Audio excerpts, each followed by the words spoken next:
Um ataque chocou a cidade de Sobral, no Ceará.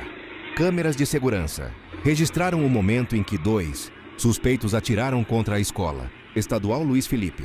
Eles chegaram em uma moto, desceram, dispararam da calçada para dentro da escola e fugiram em seguida. O ataque deixou 2 alunos mortos e outras 3 pessoas feridas. A polícia investiga a motivação do crime.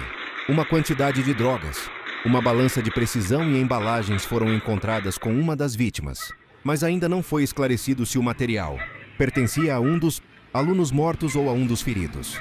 As autoridades continuam as buscas pelos autores e apuram se o crime tem ligação com o tráfico de drogas na região.